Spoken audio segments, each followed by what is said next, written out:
the McAlvany Weekly Commentary, covering monetary, economic, and geopolitical news events.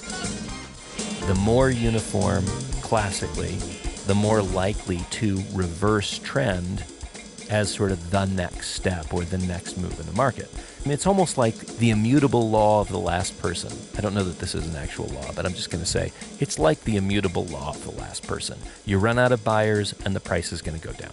You run out of sellers and the price will begin to recover. So let's call that the immutable law of the last person. Now here are Kevin Orrick and David McAlvany.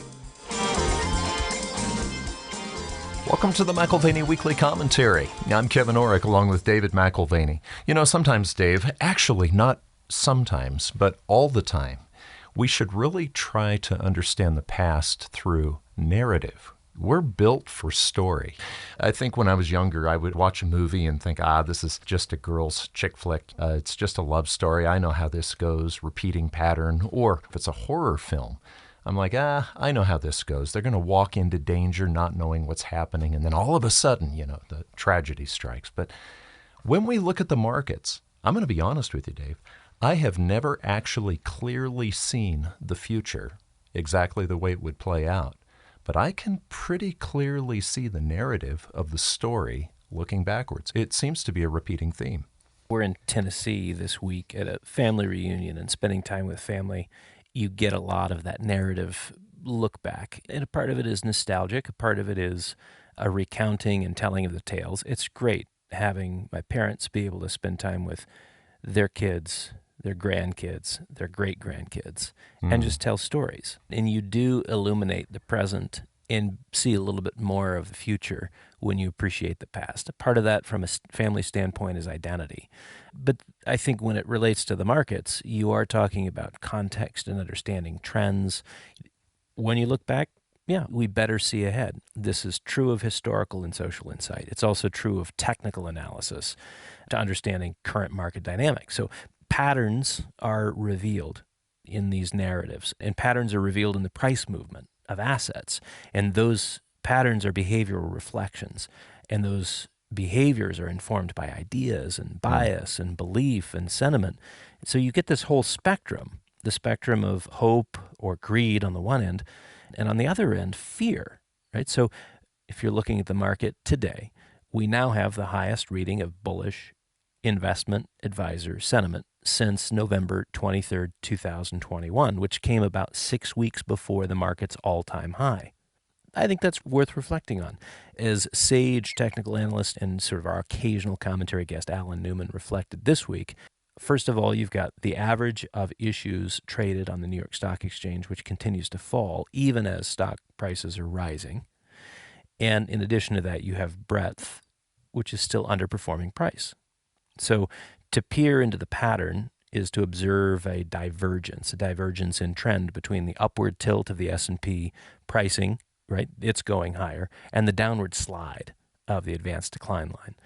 If you overlay those two things, the price action of the S&P and the advanced decline line on the other hand, one overlaid with the other looks like the jaws of a beast opening wide. That kind of divergence, it's helpful first as an indicator of something being off track, and second, as a marker of unsustainability. So the question is, how do those jaws shut tight? Does price fall to get in line with the advanced decline line at a lower level, or does the advanced decline line rise to catch up with price? We don't always know how a divergent trend resolves itself. All that can be said with certainty is that something is not quite right. Well, and you had quoted Alan Newman, and I love reading Alan Newman. He cracks me up because he's always like, all right, this is going to be my last newsletter. He's been trying to retire, I think, for 20 years, but he can't help himself. What he's seeing right here, he has seen these signals not only going all the way back through his lifetime, but he looks back through his dad's lifetime, and he goes, I've got to tell this story. I see the narrative, and one of the things he's told us is one of the signals we're getting right now is that we have not really seen people get sick and disgusted of their stocks. I think he calls that capitulation. My godson came over the other day, and he brings this book of stock certificates. And I was like, where did you get these? It's from the Tom Reed gold mine. And he said, well, I was out in the woods up near the ski area, came across this old cabin. We went inside, and inside this box was this plastic bag, and inside the plastic bag were these stock certificates. Really? Wow. All these years ago, someone had bought a ton of stock in this company, this mining company in Arizona. And so to begin to sort of sleuth what happened here, what was the narrative, who were these people who were investing? And it's the same as Alan Newman's dad. He went through the Great Depression. You know the story. We've talked about it before. Yeah. And he was so demoralized by the 89% decline in the Dow that as a stockbroker, he not only quit his job, but he took his stock certificates, put them in a box, in this case, a safety deposit box, and handed the keys to Alan. Alan didn't go look at them until the mid to late 50s, if I remember the story correctly. Yeah. That is an example of capitulation, right? So this is, I think, one of those things that Newman brings, and he reminds us so powerfully. We include into the frame other signals which might substantiate the case for market movement up, whether it's a bullish trend or down in a bearish decline. But the observation that Newman makes, I think it's worth quoting. If we learned anything in our long career, it is that bear markets do not end until you see capitulation. Prices do not become truly attractive until participants are literally throwing stocks away. A sell at any price mentality. Under normal conditions, we would expect as many as 44 sessions of 1 part up to 9 parts down. In the last 1,530 days, we haven't had a single one. So what he's saying is, of course, that you've got increasing volume of 1 part, decreasing volume of 9. So, this overwhelming desire to sell and to get out, that capitulation we haven't seen. Out of the last 1,530 days, we haven't had a single session. And if you just look at statistics through any period of time, we should have had at least 44 of them. Yeah, so going back to the movie theme, you have a character in this particular narrative, or characters called central bankers, and they somehow show up and make the story look better than it really should be, over and over and over. And I just wonder if this pause that occurred with the Fed last week, if that's not just an element to extend the story and actually maybe extend the consequence. This past week, with the help of Jerome Powell and his Federal Reserve cohort, you've got market participants that have decided it was high time to toast the monetary policy pivot. So the glasses are raised and spirits are elevated. They're both in lockstep with stock performance. This pause in rates, this comes after 500 basis points of tightening, and it was welcomed. It was welcomed by the market like happy hours at the end of a stressful week. The S&P added over 2.5% last week. If the pause was the start of a pivot, again, towards lower rates, then easy money, in many respects like rain after a drought, it's welcomed by speculators. And that's what everyone was cheering. It was L'chaim or Prost. That was that raise the glass moment last week. And I'll return to this if we have time, but central bankers this week began to diverge from one another in terms of a uniformity of policy. We've seen looseness and then tightening all in concert. But the Fed paused its hiking cycle. The Bank of Japan similarly remained accommodative, wildly accommodative, with no new discipline applied from the new central bank chief, that is Ueda. The ECB tightened to 3.5%, and they're still in a deeply negative real rate environment alongside the Japanese deeply negative real rates. And then you've got the PBOC, the People's Bank of China. They cut rates, kind of giving a nod to larger interventions on the horizon as a means of supporting economic growth, which I think if you're looking at Chinese economic activity today, it's generously described as anemic. Well, the commodities market loves it if it looks like things are loosening. Particularly if the Chinese are going to start pumping money into the system. That is really something that commodities get excited about. The CRB Commodities Index was up 3.98% last week. Dr. Copper gained a little bit more than the broader U.S. market. It was up 2.67. I mentioned earlier that the S&P was up about 2.5. So commodities really like the fact that China is going to be ginning up the economy. Easy money is an unhealthy form of stress management for the market, but it's welcomed. It's welcomed by the speculator community. And frankly, it's in every geography. So lest we forget, when the Bank of Japan maintains an accommodative policy suite, and this is kind of the continuation of the last central bank president to the new one, all that does is continue carry trade dynamics. And the carry trade speculator is someone who is borrowing in yen at zero rates or negative rates and is then funding speculative ventures elsewhere in the world. So you've got these massive trades everywhere funded by the yen. Yeah, and that works fine until the value of the yen goes one direction or another more violently than they thought. So we've seen that. I know we've talked about this in the past, but it's worth talking about again. It was a yen carry trade that brought the death of one of the oldest, largest, most well-situated banks in the world. Wasn't it Barings Bank went down off of a carry trade mishap? Right. You see these interlinkages in global finance, and you wonder how Asian markets are so directly tied to New York markets and London markets and European markets. And it has to do with these borrowing arrangements and the yen carry trade. The fact that Ueda is not tightening policy in Japan, the fact that he is making money as easy as it's been for the better part of a decade, means that we continue to be in this world awash with excess liquidity, and it feeds speculative dynamics. It feeds risk-taking. It feeds a misallocation of capital. So the interlinkages in global finance, these are very pro-cyclical. In other words, they exaggerate trends in either direction. And so the day that Ueda decides to tighten, and the day that the yen sort of finds its feet, stabilizes, maybe even moves to a better level, increases in value, that's a dangerous day to be playing in risk assets. And we just don't know how long this is truly sustainable for the Japanese. Till then, Ueda is playing with high odds of a yen currency crisis. Because, I mean, this is where you're tempting fate. You can abuse your currency to the benefit of this exercise or that exercise. The trade-off is you can lose confidence in the currency. And that kind of crisis dynamic, boy, that's an interesting thing. But until then, it's just feeding the global misallocation of capital. Well, and you talked about losing confidence. There is this illusion of control from the top, and it may work for a long time. The central bankers may feel like they're controlling interest rates. The political leaders may feel like they're controlling economic factors and financial factors. But when they do lose control, I mean, it really is, going back to the narrative again, it is a false hubris, basically, that says you're going to be in control all the time. And we have seen free markets sometimes take over on their own and say to the control factors or the guys on the top of the hill, no, we're not going to do this. Let's look at the bond market for a second. Someone once explained the bond market to me, this was when I was in college, like a seesaw or a teeter-totter. So when interest rates rise, or the expectation of interest rates are going to rise, the value or the price of that bond falls. So the guys who are trying to control and make people think, well, money's going to be easy, this week the bond market is still saying, no, we think rates may be higher.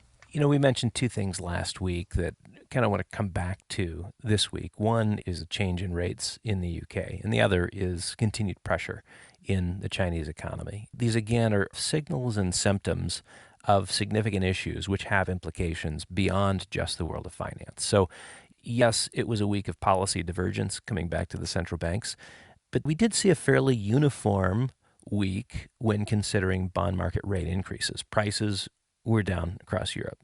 And of course, when prices go down, like that seesaw you're mentioning, then rates are going higher. So you've got an asset that's being sold off. Short-dated paper was under pressure. UK yields were higher by 40 basis points last week, 58 basis points over 2 weeks. And they're now above levels that we saw when Liz Truss had her fiscal plan, brought this existential angst to the UK bond market. That was last fall. You remember she got thrown out on her keister. Then we brought in Rishi Sunak as an alternative and a different strategic plan, fiscally speaking. And the lows that were in the market in October serve as the lows for all of the global markets. We've seen things move higher from October of 2022 to the present, and the lows were commensurate with this Liz Truss fiasco. But think about this for a minute. We now have the UK bond market in as bad a place as it was last fall. So for the UK bond market to be in as bad a place as it was last year, now granted, we're talking about short-dated paper. This is not long-dated gilts. They're not quite up to September's numbers. But stress, nevertheless, is present. And I think this is really fascinating because not only is Liz Truss not in place, we're not talking about a fiscal situation which can be tied to a particular policy suggestion. This is just the state of the union in the UK. I think it's really fascinating because the likelihood of bond prices continuing lower and yields moving higher, regardless of what central bank policies put in play, this is a strong reminder that the markets ultimately are in control. You can manipulate a market, you can have a policy measure which gooses things in one direction or the other in the short run, but ultimately, Mr. Market prevails. And that's what we're seeing in the UK bond market today. You brought up investment advisor sentiment, and it just makes me smile because almost always, Dave, when I'm talking to clients and they're like, yeah, I've had my investment advisor for years, and I'll say, well, how have you done with him? He'll be like, well, pretty good. He didn't see this coming or he didn't see that coming, but he's really optimistic right now. The sentiment for investment advisors almost always is positive at the wrong time. I started our comments today with that investor advisor sentiment. And, for some, that may sound like mass confirmation of a bullish trend. Look, all the professionals think we're in a good place. Right. But for others, and I include myself in that, it's actually a contra-indicator. I just spent a few days with 47 family members in the waterways and the hills of Tennessee. And family reunion comes every few years. And with my parents living overseas, it's always special to gather and to talk and to play. And there is this dadism, this McAlvany, quip, a principle that was often noted in speeches that I heard growing up, which was the majority is always wrong. And so when I hear the investment advisor sentiment is now getting to levels that we haven't seen since the fall of 2021 as the market was putting in its peaks. Well, right. I think to myself, the majority is always wrong. While that may be hyperbolic to say the majority is always wrong, frankly, it just sounds odd to say almost always or mostly always. And so as we reflect on the uniformity of behavior in the market, the more uniform, classically, the more likely to reverse trend as sort of the next step or the next move in the market. I mean, it's almost like the immutable law of the last person. I don't know that this is an actual law, but I'm just going to say it's like the immutable law of the last person. You run out of buyers and the price is going to go down. You run out of sellers and the price will begin to recover. Right. So let's call that the immutable law of the last person.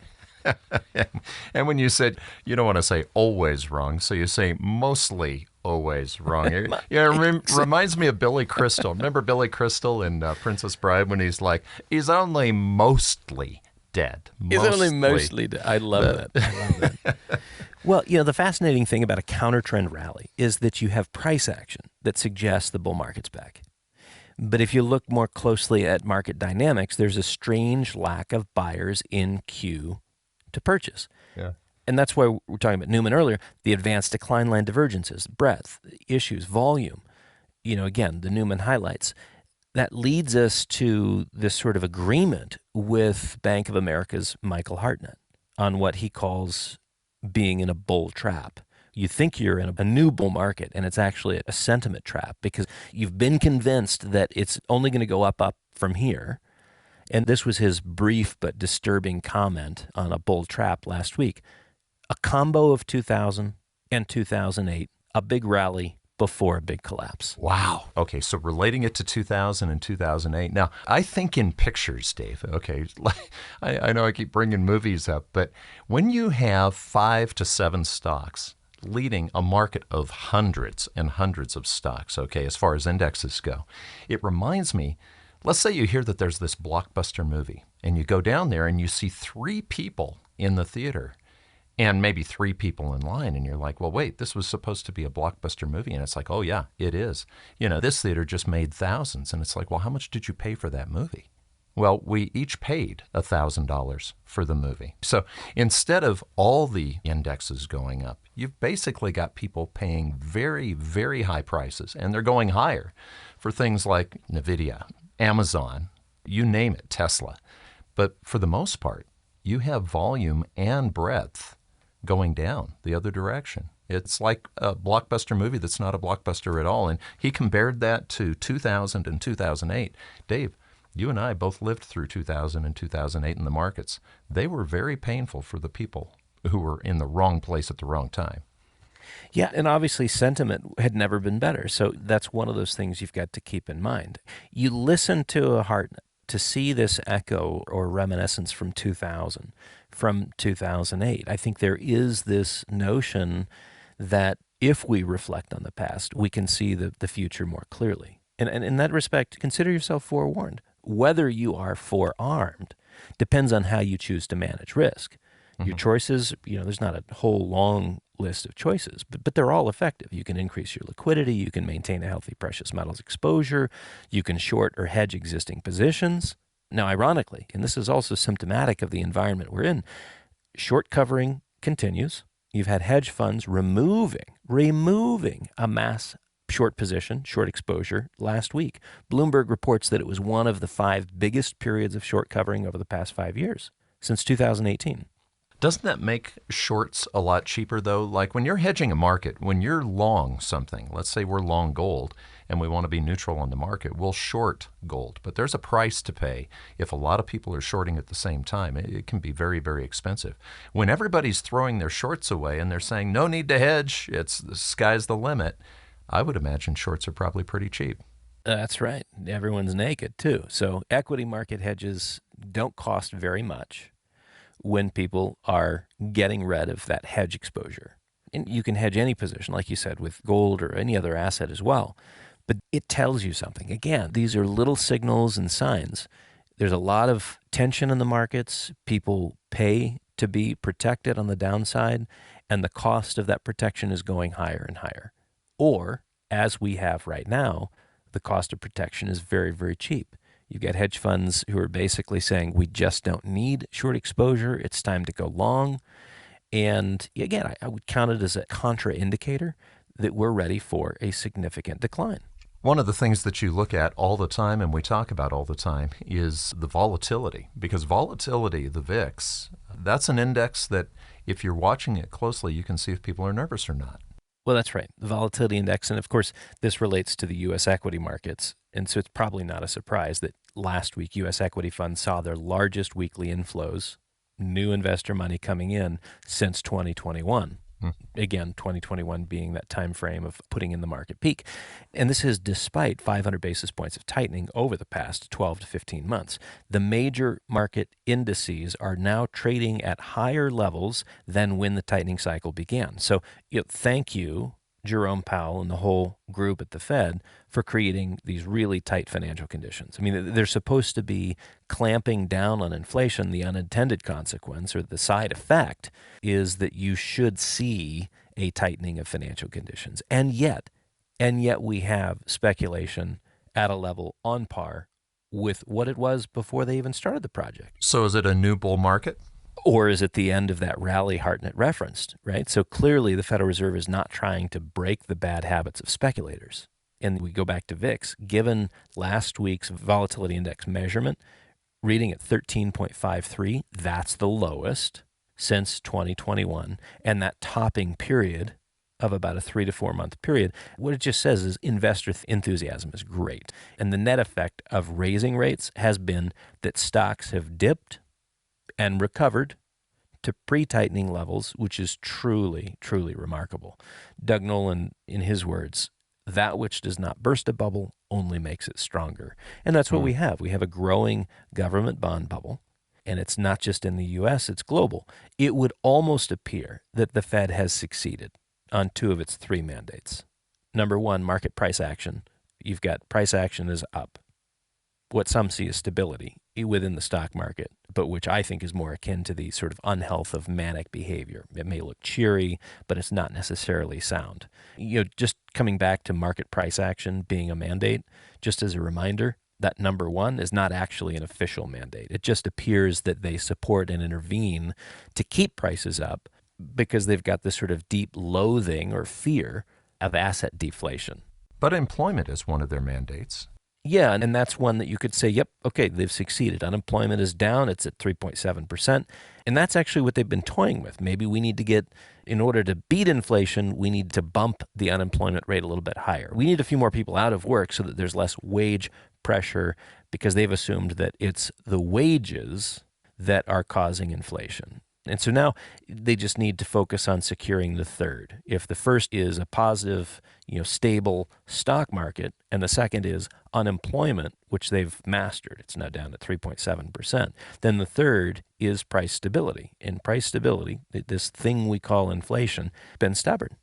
And I was fascinated to read a bit of intellectual candor, maybe even humility from the Fed. They're reconsidering this relationship between tight labor markets and inflation. Reconsidering, as in, we had assumed that we'd solve inflation by tinkering with employment. And now they're saying maybe this isn't actually the real connection, which just goes to say they don't know what they're doing. Mm-hmm. They don't know what they're doing. And I wonder what new model they're attempting to conform reality to, since the data is no longer cooperating with them. So the question would be, in the minds of the market, and, honestly, in the minds of the person who's going down to the store trying to whip inflation now, trying to somehow live with the inflation we have and hope to see it go down. The question, Dave, is how much more tightening do you think is on the horizon? Yeah, and the market prices this at one level. We may see that level. It may be higher, it may be lower. CPI and PPI were both refreshingly lower last month on account of lower energy costs. Core CPI was not quite as helpful. It was the one that was sticky. Federal Reserve Governor Chris Waller remarked to that effect. Core inflation, he said, is not coming down like I thought it would. Inflation is just not moving, and that's going to require probably some more tightening to try to get that down. That's what he said last week, even after Powell's comments in, the pause, so to say. But with those words in mind, Kevin, you might wonder if Mr. Market is getting ahead of himself on the sort of pause, pivot, hope train. Are we there? Because the market is pricing in 5.6%. And I need to clarify. Let me back up.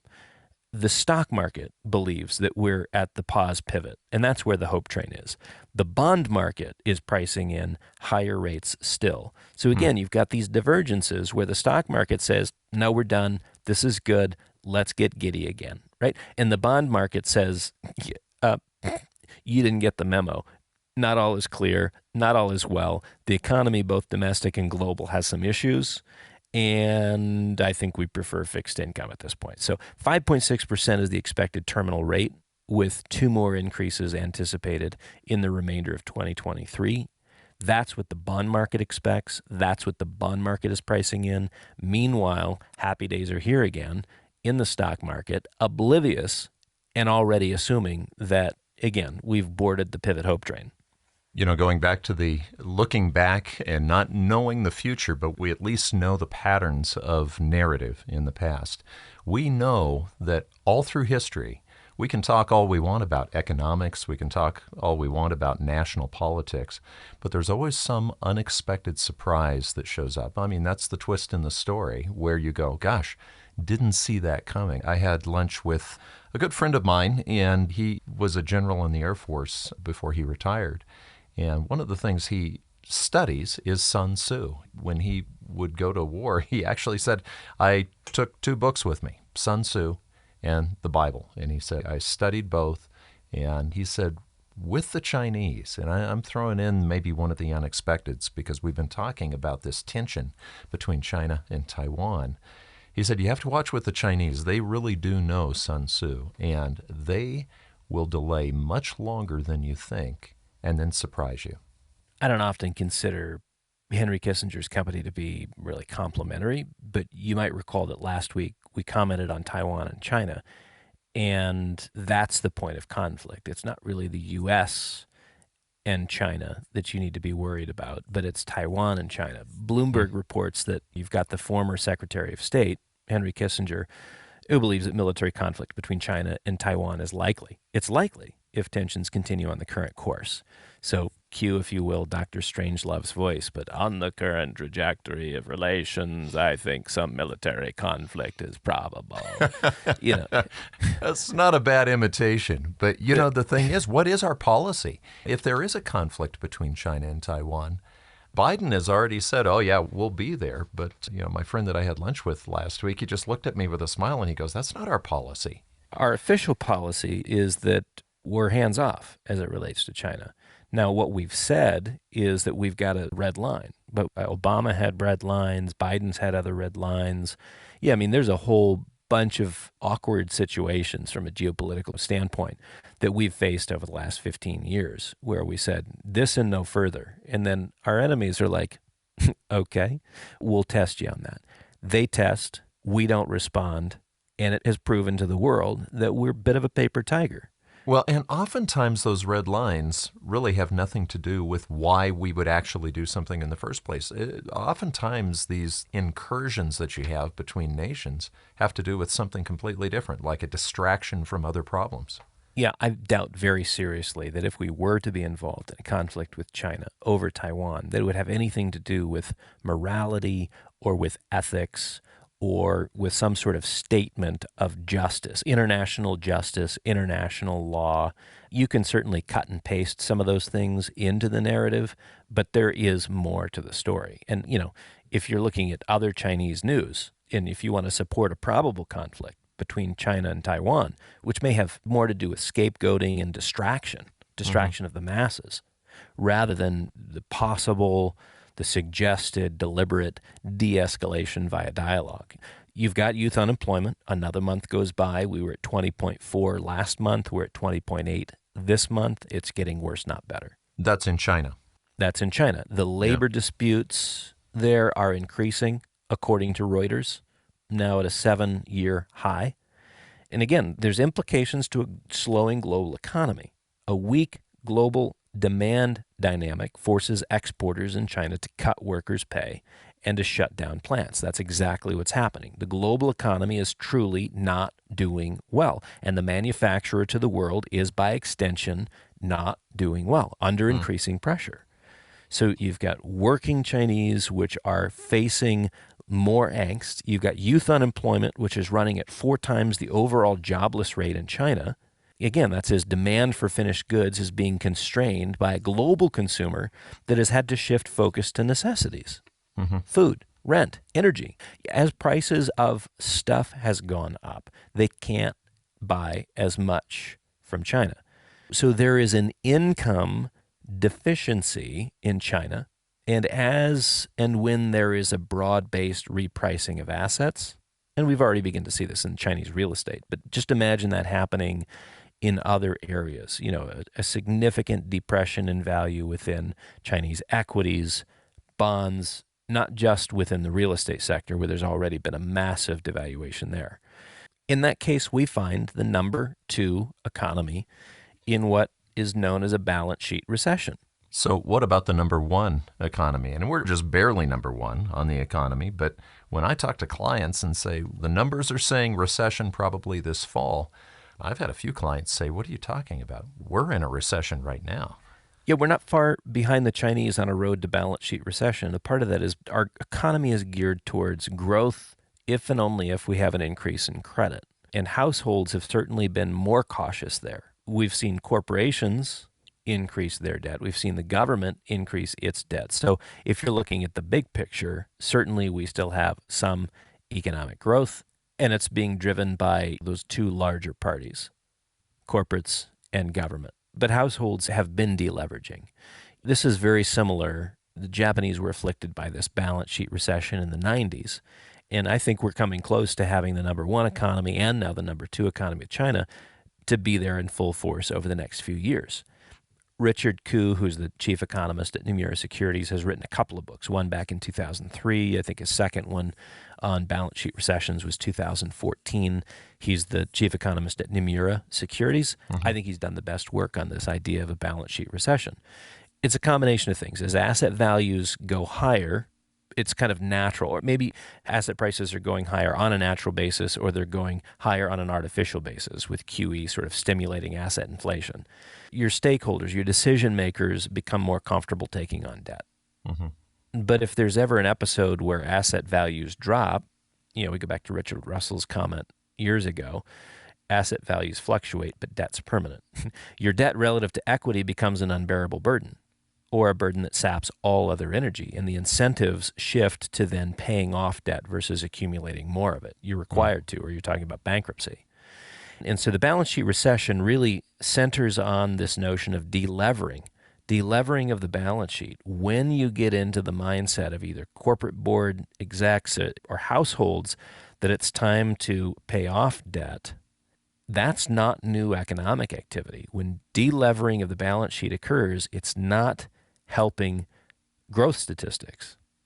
All it is a catch-up game. You're finally paying for what was already spent. You're finally paying for what you already enjoyed and tallied up in the past. Well, and that's many, many trillions in China. I mean, what is their debt right now?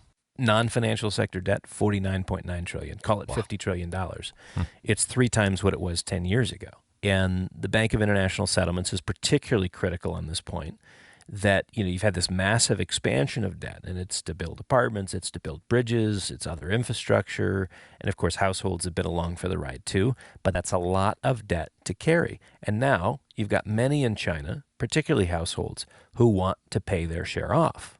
But again, we come back to this notion that modern economics is driven by debt expansion. And so if you have the opposite, if you have contraction, that hits economic growth severely. Thus, you get the balance sheet recession. If China is indeed moving, at least the private sector level, if they're moving to pay back what they owe, we're talking about a balance sheet recession. We're also talking about a set of circumstances which tempts Xi Jinping to stimulate growth artificially via monetary and fiscal policy tools, right? Mm-hmm. And so now you're talking about variables which can jeopardize the RMB stability, currency stability, increase inflationary pressures, which has its own nasty feedback loop into social and political dynamics within China.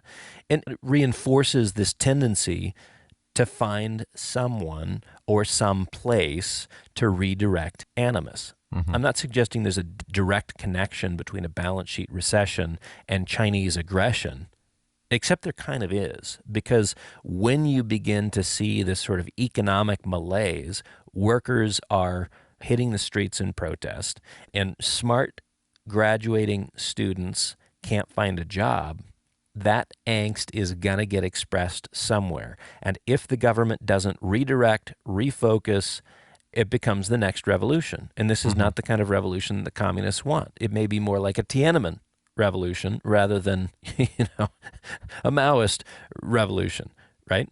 So Goldman Sachs here recently concluded that you've got the Chinese property sector. Best case scenario, property sector is going to have an L-shaped recovery. And I can't help but think when I read this, I got teenage kids and they hold this L shape up to their forehead and sort of, loser. And that's what we're talking about is an L-shaped recovery. It's an admission that there is no light at the end of the tunnel in the short run. And if other GDP contributors also go dark, then Kissinger's suggestion of conflict becomes even more probable. State-sponsored violence is more probable than de-escalation and dialogue if these economic variables are spinning out of control.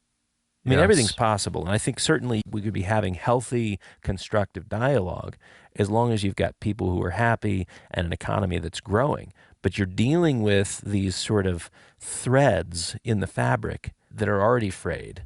And if things unravel from here, it remains to be seen.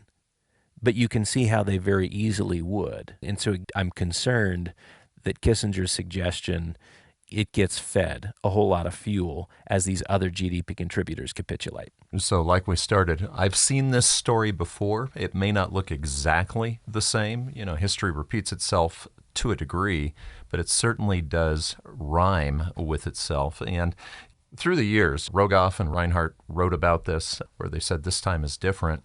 But through the years, we see default over and over and over. In other words, somebody makes a promise to pay something back, and it never really does get paid back. But we live in an age, for the first time in world history, where the whole world can print money. It's fiat currency. It's a fiat world. And so the question would be, on whose back does the default fall? And I would say, Dave, that we're looking default by devaluation. You talk about maybe we're going to have military types of things happening worldwide, but they all cost money. And where does the money come from when you don't have it? It's default by devaluation. I read a really fascinating paper over the weekend in between conversations with family about military spending and how we're at one of the lowest levels of military spending relative to GDP in the last 50, 70 years. And the increases that we've seen in military spending have been primarily to payroll and not to arms fabrication, and that we're on the cusp of this new era of military spending. This time it's hardware, right? Military industrial complex is going to love this, right? But in the backdrop of politics, in the backdrop of international relations, is the confidence game. It's a confidence game held together. It's perpetuated by central bankers. So let's go back to the UK just as we wrap up, because Bloomberg reports that 21% of those polled in the UK are satisfied with the Bank of England's policy course. All right, 21%. Not many. Not many. So the other side, some percentage of those absolutely hate it. Some people don't even know what the Bank of England's policy course is. But you've got a slim minority of people who think that what they're doing makes sense. And so currencies, bond markets, equity markets, these are all indicators of confidence. Think about that. Currencies, bond markets, equity markets are all indicators of confidence. Right, but currencies collapse when confidence goes away. Well, and currencies are often at the vanguard of a collapse in confidence, with then the fixed income and equity markets falling like so many dominoes thereafter. You know, after 114% inflation in Argentina this year, you can expect to see increased pressure in the bond market. And yes, you could look at the Argentinian stock market and say, yes, but it's one of the best performing stock markets in the world today. Just you wait. Just you wait. There's the next domino to fall. Currency, fixed income, equity markets falling like dominoes. Now consider the RMB, consider the yen, consider the dollar, consider the euro. These are things that are really important to watch over the next 12 to 18 months. We talked about the yen earlier. Very critical to watch. The RMB, we may well see a run on the RMB. Lest we forget, these are fiats. These are fiats, and they trade in relative weakness to each other. We like to think of relative strength, one trading up versus the other. I think it's better to describe fiats in the way they trade next to each other, trading in relative weakness. If you want a clear view to a collapse in confidence, certainly you can begin to see these dominoes falling. Currency markets, fixed income markets, equity markets. But if you want a clear view to a collapse outside of all of those currencies, not trying to pick a winner versus a loser, watch the price of gold. Yeah. That more than anything will tell you when the music is stopped. You've been listening to the McAlvany Weekly Commentary. I'm Kevin Orrick along with David McAlvany. You can find us at McAlvany.com, McAlvany.com. And you can call us at 800-525-9556. This has been the McAlvany Weekly Commentary. The views expressed should not be considered to be a solicitation or a recommendation for your investment portfolio. You should consult a professional financial advisor to assess your suitability for risk and investment. Join us again next week for a new edition of the McAlvany Weekly Commentary.